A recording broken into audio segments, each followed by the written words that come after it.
Olá pessoal, bem-vindo aqui ao nosso canal para mais um vídeo, para mais um momento de apologética, onde a gente vai poder aprender e crescer na graça e no conhecimento.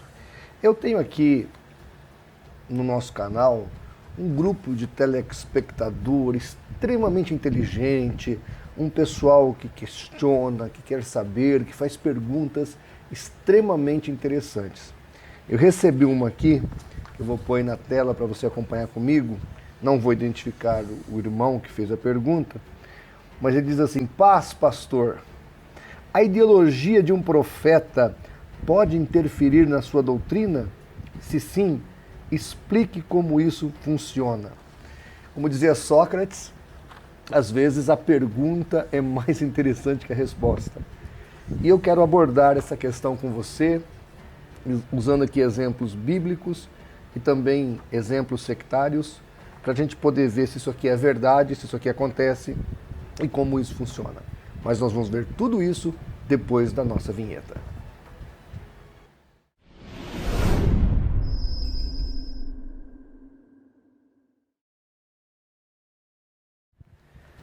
Então, pessoal, como é bom a gente estar juntos, como é bom você estar aqui sempre assíduo no canal. E hoje o nosso internauta fez uma pergunta difícil. A ideologia de um profeta pode interferir na sua doutrina? E é isso que nós vamos responder. Vamos começar citando a Bíblia. Lá em Marcos 7,11 tem uma palavrinha muito interessante chamada corbã. Corbã, segundo o dicionário bíblico, vem de oblação, ou seja, uma oferta ao Senhor.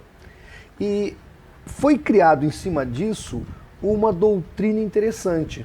Os sacerdotes, os fariseus e os escribas, as autoridades religiosas do tempo de Jesus, criou uma doutrina muito perspicaz.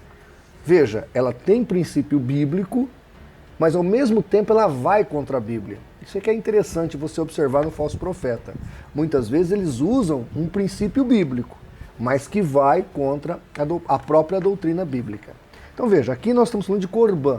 Corbã é uma oferta ao Senhor.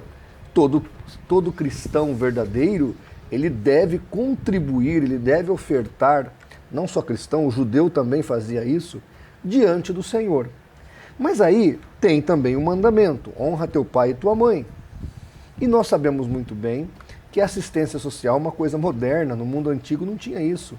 Então a obrigação de cuidar dos pais era dos filhos. Mas veja, esse filho, de repente, não querendo assumir esse compromisso, não querendo cumprir com esse mandamento, ele podia dizer: olha, infelizmente as minhas rendas, o que eu tenho é corbã. Se eu for cuidar do meu pai e da minha mãe, não vou poder trazer a oferta aqui no templo. Então, os sacerdotes criaram uma doutrina dizendo que quando essa pessoa invocava o corbã diante das suas rendas e das suas posses, ainda que eles tivessem um pai e uma mãe doente para cuidar, eles estavam livres dessa incumbência. E aí, a avareza dos sacerdotes foi, ao meu ver, incutido aqui nessa doutrina e tirado do filho avarento ou do filho displicente a obrigatoriedade de cuidar dos pais. Veja que a Bíblia vai condenar isso aqui, o Senhor Jesus vai condenar isso aqui, porque é um desvirtuamento da própria palavra, da própria lei. E veja, sem fugir da teologia. Eles usaram uma doutrina teológica para isso, mas desvirtuando a palavra. Como disse o próprio Senhor Jesus, muitas vezes criando tradições teológicas que, na verdade, colocam as pessoas contra a palavra de Deus e contra o próprio Deus, que é o caso da palavra corbã. Dentro da historiografia heresiológica, nós temos um caso muito interessante aqui, que eu separei para vocês, que está na página 71 deste livro da Sociedade Torre de Vigia. Depois, se alguém tiver aí, conhecer essa obra, pode fazer uma consulta da página 71 à página 73. Tá vendo aí? É o livro Testemunhas de Jeová, Proclamadores do Reino. Este livro aqui é uma obra clássica das Testemunhas de Jeová, onde conta todo o momento histórico que eles nasceram, como eles se desenvolveram. E aqui nessas páginas vai falar do segundo presidente da organização, o juiz Rutherford, Joseph Rutherford. E aí, não vou entrar aqui no mérito, em um determinado momento, as autoridades foram atrás deles e acabaram prendendo o Rutherford, toda a diretoria da Sociedade Torre de Vigia. Há vários motivos para isso, eu não vou entrar nesse mérito. Mas o fato é que esse impasse, esse momento de guerra com o governo norte-americano vai estar sendo introduzido na teologia jeovista, ou na teologia das testemunhas de Jeová. Rutherford, a partir de 1931, inclusive muda o nome de estudantes da Bíblia, ou estudantes internacionais da Bíblia, para testemunhas de Jeová. E aí uma das coisas que ele vai fazer é orientar a organização a não se vincular com o Estado. Então agora as testemunhas de Jeová não vão votar, não vão jurar a bandeira e não vão servir o exército. Percebam? De uma certa maneira, Rutherford traz para a Sociedade Torre de Vigia algo muito estranho que antes nunca foi colocado em uma religião cristã: a falta de patriotismo. Então hoje, até hoje, nós estamos em 2021, as testemunhas de Jeová, elas não votam, elas não juram a bandeira e elas não servem ao exército, porque, segundo eles, Jesus já está reinando, então eles não podem servir a outro senhor que seria o Estado. Olha que absurdo!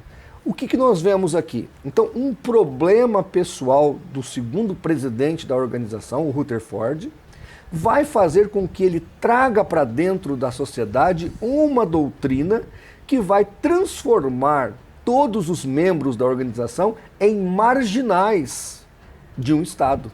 Tanto que há lugares no planeta, por exemplo, Rússia, acho que a Polônia, alguns países que proíbem as testemunhas de Jeová de pregar lá dentro. Por quê? Se o indivíduo daquele país vira membro da organização, ele para de ser cidadão. Ele não vota, ele não serve, não jura a bandeira, ele não serve o exército, ou seja, ele se torna um anticidadão. Então, hoje a doutrina jeovista tem esse viés que foi incutido na doutrina devido a uma ideologia, um problema que viveu Rutherford, e ele trouxe isso para a doutrina. Olha que interessante.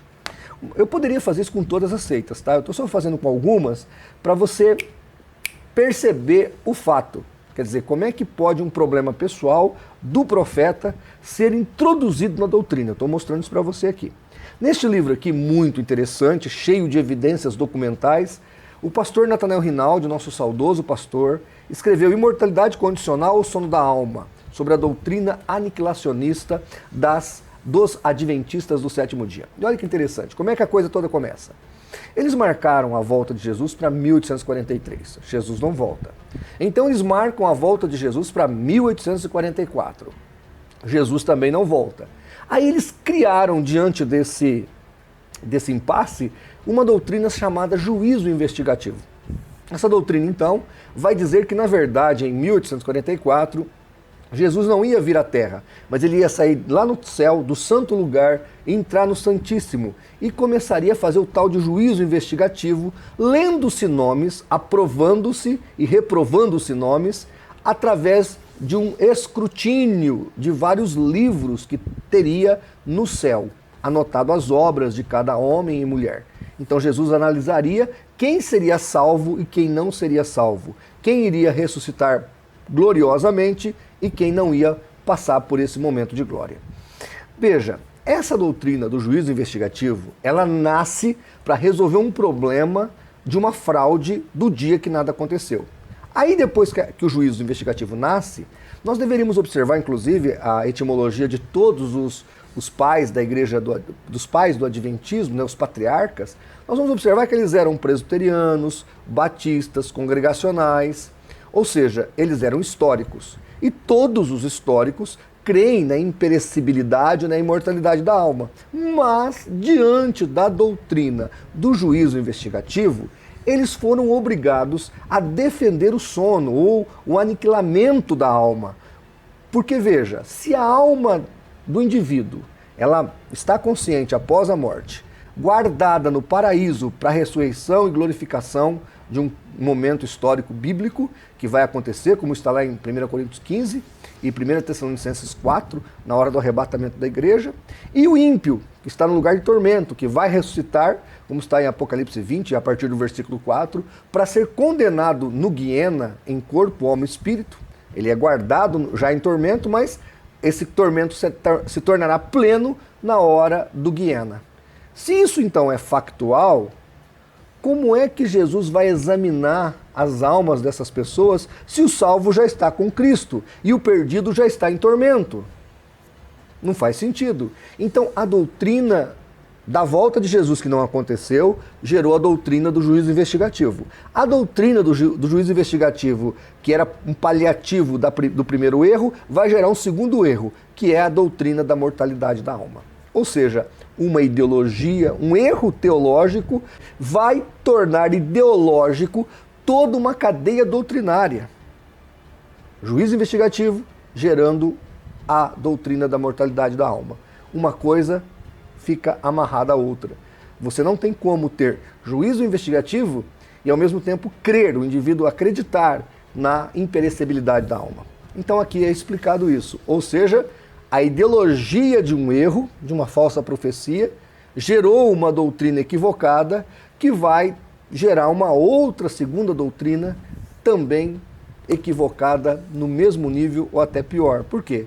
Porque se nós começarmos a estudar a questão, o problema não está na antropologia, está na cristologia. E aí os adventistas que se tornaram trinitarianos depois vão se embananar com a questão da cristologia, porque Jesus foi e é 100% homem e 100% Deus. E aí como é que pode Deus ficar aniquilado por 3 dias? Percebe como um abismo chama outro abismo? Como é problemático isso? Gente, eu só citei aqui 2 exemplos, as testemunhas de Jeová e os adventistas, mas eu poderia falar N momentos que isso aconteceu. Por exemplo, na filosofia. Dizem as más línguas que Friedrich Nietzsche, por exemplo, na sua juventude, era apaixonado por uma filha de um pastor protestante na Alemanha. E aí, como ele era um cara de vida fácil, tinha lá os seus problemas de ordens venéreas, ou seja, doença sexualmente transmissível, e devido a isso, o pai da moça fechou as portas para ele, cortou o namoro e isso, segundo alguns, gerou nele um ódio incrível que vai fazer ele escrever coisas terríveis contra a fé cristã. Nós temos também na área política, dizem, são teorias, tá? Aqui não é documental como eu fiz aqui com as seitas, são teorias. Dizem que, por exemplo, a mãe de Adolfo Hitler vai sofrer um erro médico de um médico judeu, de nacionalidade judia, e isso vai despertar nele um ódio incrível. E quando ele chegou ao poder, ele externa todo esse ódio, usando, claro, politicamente esse momento, mas ele externa esse ódio contra os judeus e se torna um dos grandes perseguidores dos judeus, matando 6 milhões de pessoas nos campos de concentração. Ideologias pessoais interferindo na teologia, interferindo na política e interferindo na filosofia. Esse é um exemplo da pergunta que o nosso irmão fez. Então isso é possível? Sim, é possível. E aí você que está pesquisando, que está analisando, seja no campo político, seja no campo social, no campo filosófico ou no campo teológico, é muito importante ter em mente essa problemática, esse viés, essa ideologia. O que pensa a pessoa que está desenvolvendo a teoria? Seja ela teológica, seja ela política, seja ela filosófica.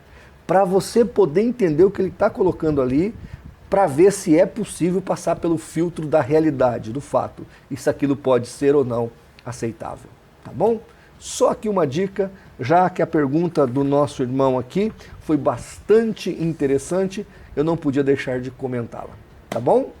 Se gostou do nosso vídeo, curta, compartilhe e nos ajude a fazer pela verdade o que as seitas fazem pela mentira.